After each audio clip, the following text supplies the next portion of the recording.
வணக்கம் அன்பு நண்பர்களே. இன்றைய கேள்விக்கு என்ன பதில் நிகழ்ச்சியில் மீண்டும் உங்களை சந்திப்பதில் மிகுந்த மகிழ்ச்சி. மனிதநேய மக்கள் கட்சியுடைய மூத்த தலைவர் திரு ஜவாஹிருல்லா அவர்கள் நம்மோடு இன்று இணைகிறார். இந்த கட்சியின் சார்பாக சமீபத்தில் சென்னை உயர்நீதிமன்ற தடையை மீறி ஒரு மாபெரும் பேரணி, ஒரு ஆர்ப்பாட்டம் நடத்தப்பட்டது. அதிமுகவோடு கூட்டணி அமைத்து போட்டியிட்டு வெற்றி பெற்ற மனிதநேய மக்கள் கட்சி திமுகவுக்கு ராஜ்யசபா தேர்தலில் ஆதரவு தெரிவித்திருக்கிறது. இதை பற்றியெல்லாம் இன்றைய நிகழ்ச்சி நாம் கேட்க இருக்கிறோம். வணக்கம் சார். வாழ்க. பொதுவாக இஸ்லாமிய இயக்கங்களுக்கு அந்த முஸ்லீம் லீக்ல இருந்து காலகாலமாக இருக்கக்கூடிய இயக்கங்கள் எல்லாருக்குமே திமுக தான் ஒரு இயற்கையான கூட்டணி அப்படிங்கிற ஒரு பார்வை இருந்தது. ஆனால் நீங்கள் கடந்த சட்டசபை பொதுத் தேர்தலில் நீங்கள் அதிமுகவோட கூட்டணி வச்சு போட்டிட்டு வெற்றியும் பெற்றீங்க. ஆனால் திடீர்னு ராஜ்யசபா தேர்தலில் யாருமே எதிர்பார்க்காத விதமாக திமுகவுக்கு ஆதரவு தெரிவிச்சிங்க. என்ன காரணம்? அதாவது சென்ற 2006 தான் அதிமுக 2011 தான் அதிமுகவுடன் கூட்டணி வைத்தோம் என்று சொல்வது தவறு. 1999 முஸ்லீம்களின் வாழ்வுரிமை மாநாடு என்ற பெயரில் ஒரு மாபெரும் மாநாட்டை தமிழ்நாடு முஸ்லீம் முன்னேற்ற கழகம் நடத்தியது. அப்போது அதிமுக பொதுச் செயலாளர் அவர்கள் எதிர்க்கட்சி தலைவராக இருந்தார். அவரை அழைத்து அந்த மாநாட்டை நடத்தினோம். அப்போது நடைபெற்ற நாடாளுமன்ற தேர்தலில் அதிமுகவுக்கு தான் நாங்கள் ஆதரவு அளித்தோம். அஃப்கோர்ஸ் அப்போது மனிதநேய மக்கள் கட்சி கிடையாது, மனிதநேய மக்கள் கட்சியை பற்றி தான். தமிழ்நாடு முஸ்லீம் முன்னேற்ற கழகம் நேரடியான அரசியலில் பங்கு விளையாட்டம் கூட அரசியல் நடவடிக்கைகளில் ஈடுபட்ட ஒரு அமைப்பாக இருந்தது. இந்த ராஜ்யசபா தேர்தலை பொறுத்த வரைக்கும் அதுக்கு முன்பு நான் இன்னொன்றையும் சொல்ல விரும்புகின்றேன். ஒரு அரசியல் கட்சி என்ற அடிப்படையில் எங்களுக்கென்று சில கொள்கைகள், கோட்பாடுகள், நிலைப்பாடுகள் உண்டு. தேர்தலிலே ஒரு கூட்டணி வைக்கின்றோம் என்றால் ஒரு சில குறைந்தபட்ச அம்சத்தின் காரணமாக தான் கூட்டணி வைக்கின்றோம். கூட்டணி வைக்கக்கூடிய பெரிய கட்சியுடன் எல்லாவற்றிலும் எங்களுக்கு உடன்படிக்கை இருக்கின்றது என்று யாருமே, எந்த கட்சியுமே அது 2011 நான் சொல்ல வர்றேன். அந்த அடிப்படையில் தான் 2011 சட்டப்பேரவை தேர்தலில் அதிமுக கூட்டணியில் போட்டியிட்டு நாங்கள் 2 இடங்களிலே வெற்றி பெற்றோம். அதற்கு பிறகு குடியரசுத் தலைவர் தேர்தல் வந்தது. அதிலே நாங்கள் ஆளுங்கட்சி PA சாங்மாவை ஆதரித்தது. நாங்கள் பிரணாப்குமார் முகர்ஜிக்கு ஆதரவாக வாக்களித்தோம். அதே போல் இந்த ராஜ்யசபா தேர்தலில் அதிமுகவை பொறுத்தவரை அவர்கள் முதலிலே 5 வேட்பாளர்கள் தங்களுடைய கட்சியைச் சேர்ந்த வேட்பாளர்களை அறிவித்தார்கள். பிறகு கடைசியில் 5வது இடத்தை CPIக்கு கொடுத்தார்கள்.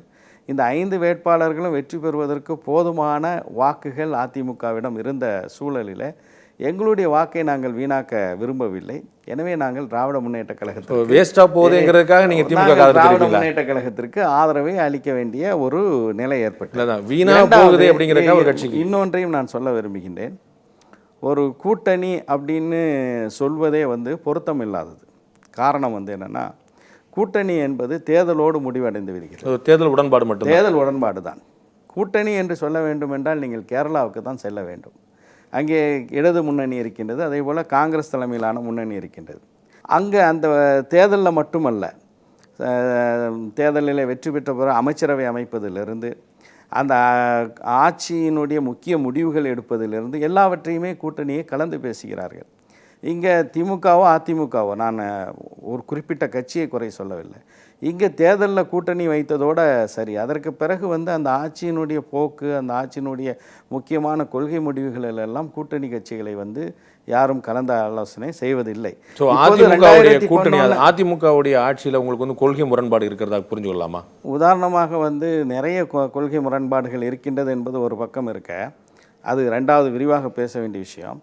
2011 சட்டமன்ற தேர்தல் மே மாதம் நடைபெற்று நாங்கள் வெற்றி பெற்று சட்டமன்றத்திற்கு சென்று விட்டோம். செப்டம்பர், அக்டோபர் மாதத்தில் உள்ளாட்சி மன்ற தேர்தல்கள் நடைபெறுகிறது. அந்த உள்ளாட்சி மன்ற தேர்தலில் மனிதநேய மக்கள் கட்சி மட்டுமல்ல, 2 இடதுசாரிகள் கட்சி மட்டுமல்ல, புதிய தமிழகம் மட்டுமல்ல, எந்த கூட்டணி கட்சிக்கும் அந்த உள்ளாட்சி தேர்தலில் எந்த விதமான இடமும் ஒதுக்கப்படவில்லை. பேசுனாங்க நாமினேஷனை வேட்பு மனுவை வாபஸ் வர தினம் வரைக்கும் பேசினார்கள். அப்போது ஒரு சிறிய அரசியல் கட்சியாக நாங்கள் இருந்தாலும் கூட எங்களுக்கென்று ஒரு தனியான ஒரு நிலைப்பாட்டை எடுக்கக்கூடிய ஒரு வழி இருக்கின்றது.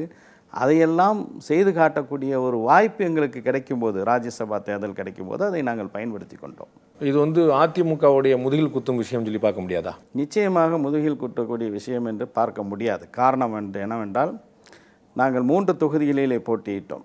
3 தொகுதிகளில் அதிமுகவினுடைய முழுமையான ஆதரவு எங்களுக்கு இருந்தது என்பது உண்மை. அதை நான் மறுக்கவில்லை.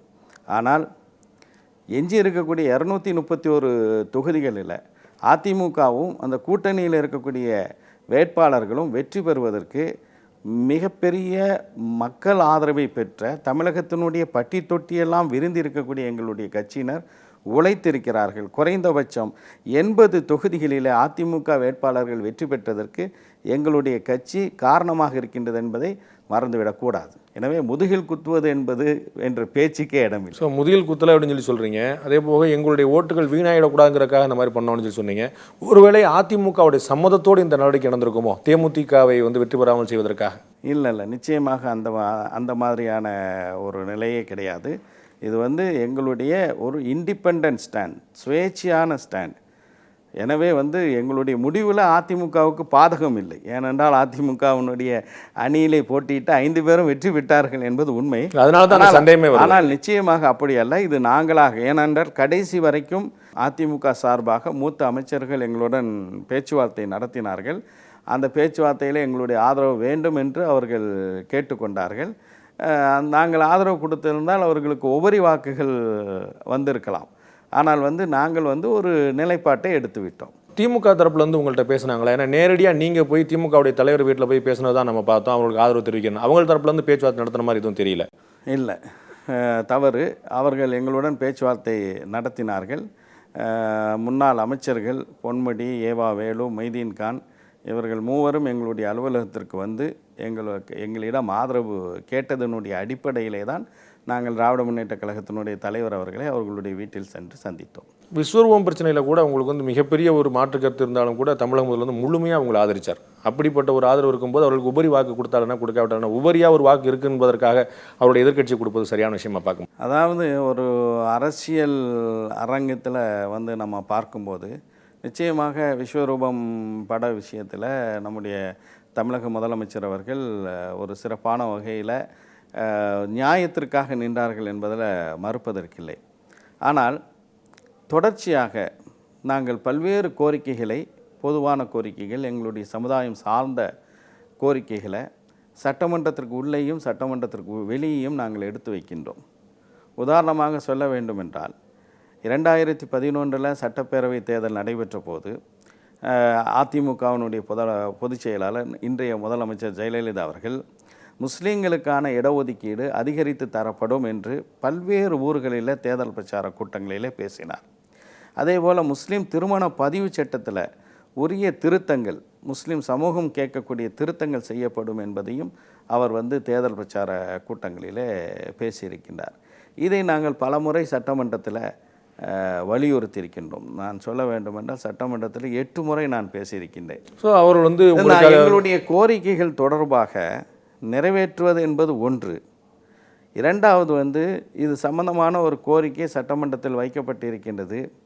2011 தேர்தலில் கூட்டணியில் இருந்த ஒரு கட்சி வலியுறுத்தியிருக்கின்றது என்ற அடிப்படையில் ஒரு அரசு செயலாளர்கள் அமைச்சர்களுடன் ஒரு பேச்சுவார்த்தை, என்ன உங்கள் டிமாண்ட், அதை எங்களால் இப்படி தான் செய்ய முடியும் அல்லது இப்படி செய்ய முடியாது என்ற ஒரு குறைந்தபட்ச பேச்சுவார்த்தை கூட அவர்கள் நடத்தவில்லை என்பது. நீங்கள் அதிமுக மீது ஒரு மனக்குறையாக சொல்கிறீங்க. ஆனால் திமுக இதுவரை 5 முறை ஆட்சியில் இருந்த ஒரு கட்சி. தமிழக முதல்வர் கருணாநிதி அவர்கள், முன்னாள் முதல்வர் கருணாநிதி அவர்கள் 5 முறை ஆட்சியில் இருந்திருக்கிறார். அவரும் இஸ்லாமியர்களுக்கு நாங்கள் எங்களுடைய சகோதரர்கள் போலன்னு சொல்லி பல முறை சொல்லியிருக்காரு. ஆனால் அவருடைய ஆட்சி காலத்தில் செய்யவும் இல்லை, நீங்கள் அதை கேட்கவும் இல்லையே. இதை பற்றி இது தவறான ஒரு கருத்து. ஏனென்றால் அஃப்கோர்ஸ் 5 முறை அவர் தமிழகத்தில் கலைஞர் அவர்கள் முதலமைச்சராக இருந்திருக்கிறார்கள். ஆனால் 5வது முறை 2006 சட்டப்பேரவை தேர்தல் நடைபெறும்போது தமிழ்நாடு முஸ்லிம் முன்னேற்ற கழகம் திமுக கூட்டணிக்கு ஆதரவு அளித்தது. அந்த ஆதரவு அளிப்பதற்கான முக்கியமான நோக்கங்களில் ஒன்று, முஸ்லீம்களுக்கு தமிழகத்தில் பிற்படுத்தப்பட்ட மக்களுக்கு இருக்கக்கூடிய 30 விழுக்காடு இடஒதுக்கீடில் தனியான உள்ஒதுக்கீடு வேண்டும் என்ற ஒரு கோரிக்கை. அதற்கு வாக்குறுதி அளித்தார்கள். அது தொடர்பாக தொடர்ச்சியாக முயற்சிகள் எடுக்கப்பட்டு 2007ஆம் ஆண்டு செப்டம்பர் மாதம் 18ஆம் தேதி தமிழக முதலமைச்சராக அன்று இருந்த திராவிட முன்னேற்ற கழகத்தினுடைய தலைவர் கலைஞர் கருணாநிதி அவர்கள் 3.5 விழுக்காடு இடஒதுக்கீடை அறிவித்தார்கள். உள்ஒதுக்கீடை அறிவித்தார்கள் என்பதை நான் நினைவுபடுத்த விரும்பி. ஏற்கனவே அதில் நிறைவு இருக்குது உங்களுக்கு. அதன் பிறகு அப்படி அவர் செய்திருந்தால் அதன் பிறகு நீங்கள் அதிமுக கூட்டணிக்கு வர வேண்டிய அவசியம் இல்லை. உங்களுக்கு உங்களுடைய பிரதான கோரிக்கை நிறைவேற்றியவர்கள் ஒன்றை தெளிவாக தெரிந்து கொள்ள வேண்டும். ஒரு அரசியல் கட்சி என்பது ஒரு இண்டிபெண்ட் என்டிட்டி.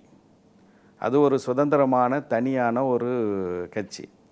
அது எந்த ஒரு பெரிய அரசியல் கட்சியினுடைய ஒரு சிறுபான்மை பிரிவாக, உதாரணமாக நான் சிறுபான்மை மக்களை சார்ந்ததாக இருக்கிறதுனால ஒரு மனிதநேய மக்கள் கட்சி திமுகவினுடைய சிறுபான்மை பிரிவாகவோ அல்லது அதிமுகவினுடைய சிறுபான்மை பிரிவாகவோ அல்லது விடுதலை சிறுத்தைகள் அதிமுகவினுடைய அல்லது திமுகவினுடைய சிறுபான்மை பிரிவாக நிச்சயமாக இருக்க முடியாது. எங்களுக்கென்று சில கொள்கைகள், கோட்பாடுகள் இருக்கின்றது. அப்பப்போ அந்த அரசியல் நிகழ்வுகள் நடைபெறும்போது அதற்கு ஏற்றார் போன்று எங்களுடைய நிலைப்பாட்டை மாற்றுவது தான் ஒரு அரசியல் கட்சிக்கு அரசியல் செய்வதற்கு ஒரு பொருத்தமான ஒரு நிலைப்பாடாக இருக்க முடியும். பர்மனண்ட்டாக நிரந்தரமாக ஒரு அரசியல் கட்சியுடன் அவர்கள் சொல்வதையே ஏற்றுக்கொண்டிருக்க வேண்டும் என்றால் தனியான ஒரு அரசியல் கட்சியே தேவையில்லையே. அப்படியானால் உங்களுடைய பார்வையில் திமுக, அதிமுக இரண்டில் சிறுபான்மையினருக்கும் உங்களுடைய கட்சிக்கும் அணுக்கமாக தோழமையாக இருக்கக்கூடிய இயக்கம் எது? அப்படி பொதுவாக நான் சொல்ல முடியாது. சில விஷயங்களில் திமுக நிச்சயமாக முஸ்லிம்களுக்கு சாதகமாக இருந்திருக்கின்றது, சில விஷயங்களில் அதிமுக சாதகமாக இருந்திருக்கின்றது. அது கால சூழலுக்கு ஏற்ப உள்ள விஷயம். இப்போ உதாரணமாக நான் இந்த கேள்விக்கு பதிலாக ஒரு குறிப்பிட்ட கட்சியே நான் சொல்லிவிட்டேன் என்றால் அந்த கட்சியிலிருந்து நாங்கள் மாறுபட்டு இருக்க அவசியம் இல்லையே. சில நேரங்களில் இரண்டு கட்சிகளுமே நன்மைகளும் செய்திருக்கின்றார்கள், இரண்டு கட்சிகளும் சில நேரங்களிலே தீமைகளும் செய்திருக்கிறார்கள். அப்படியானால் இரண்டு இயக்கங்களோடும் இணையாமல் நீங்களாக தனித்து போட்டிட்டு செல்வதானே ஒரு சரியான விஷயமா இருக்கும். இல்லாட்டி ஒரு சந்தர்ப்பாத கூட்டணி தானே, மற்றவர்களை பற்றி நம்ம பேசுகிறது என்ன இருக்க முடியும்? அதாவது இந்திய அரசியல், நீங்கள் கேட்டது மிக சிறப்பான ஒரு கேள்வி. இதற்கு நான் ஒரு விரிவான ஒரு பதிலையே சொல்ல விரும்புகின்றேன். நல்ல கேள்விதான் இது. ஆனால் முதலில் ஒன்றை பார்க்க வேண்டும். நம்முடைய தேர்தல் முறை, நம்முடைய இந்திய தேர்தல் முறை first past the post, FPT என்ற ஒரு தேர்தல் முறை. யார் அதிகமான வாக்குகளை பெறுகிறாரோ அவர் தான் வெற்றி பெற்றார். ஒரு ஓட்டு வந்தால் ஆமாம், அந்த அவரை வெற்றி பெற்றவருக்கு எதிராக போட்டியிட்ட வேட்பாளர்கள் அவரை விட அதிகமான வாக்குகளை பெற்றிருப்பார்கள். ஆனால் அவர் வெற்றியாளர்கள் இல்லை. எனவே இது எங்களை போன்றல்ல, ஒரு கொள்கை கோட்பாடின் அடிப்படையில் இன்றைக்கி தமிழ்நாட்டை பொறுத்த வரைக்கும் நீங்கள் எடுத்துக்கிட்டிங்கன்னா மனிதநேய மக்கள் கட்சி பூரண மதுவிலக்கு வேண்டும் என்ற ஒரு நிலைப்பாட்டை எடுத்திருக்கின்றது. மறுமலர்ச்சி திராவிட முன்னேற்ற கழகம் அதே கொள்கையில் இருக்கின்றது. பாட்டாளி மக்கள் கட்சி அதே கொள்கையில் இருக்கின்றது. பிறகுலாம் காங்கிரஸ்லாம் வர்றாங்கங்கிறது வேறு விஷயம். ஆனால் நாங்கள் மதுவிலக்கு, மதுக்கடைகளை திறந்து வைக்கக்கூடிய அதிமுக அல்லது திமுகவுடன் தான் கூட்டணி சேர்ந்தால்தான் எங்களுடைய குரலை, குறைந்தபட்சம் சட்டமன்றத்தில் நான் 3-4 முறை பூரண மதுவிலக்குக்காக பேசியிருக்கின்றேன் என்றால் அதிமுக கூட்டணியில் இடம்பெற்றதுனால தான் பேசியிருக்கின்றேன், அல்லது திமுகவின் கூட்டணியில் இடம்பெற்றால் தான் வேற ஒரு விஷயத்தை பேச முடியும். எனவே இது போன்ற ஒரு நிலை மாற வேண்டும் என்றால் நம்முடைய தேர்தல் முறை மாற்றப்பட வேண்டும். எப்படி மாற்றப்பட வேண்டும் என்றால் ப்ரொபோர்ஷனேட் ரெப்ரசன்டேஷன் சிஸ்டம், விகிதாச்சார தேர்தல் முறை அது கொண்டு வரப்பட்டால் இது போன்று கொள்கை சார்ந்த அரசியலுக்கான ஒரு வழி பிறக்கும். அதுவரை தமிழகத்தை பொறுத்த வரைக்கும் ஒன்று திமுக அல்லது அதிமுகவை சார்ந்து தான் நிற்க வேண்டியது தான் யதார்த்தமான நிலை. தனியாக நின்றோ அல்லது மற்ற சில கட்சிகளுடன் சேர்ந்து நின்றோ தேர்தலை பார்ப்போம் என்று சொன்னால் அது தற்கொலைக்கு ஒப்பானது. தற்கொலை செய்வது எங்களுடைய மார்க்கத்தில் அனுமதிக்கப்பட்டதில்லை.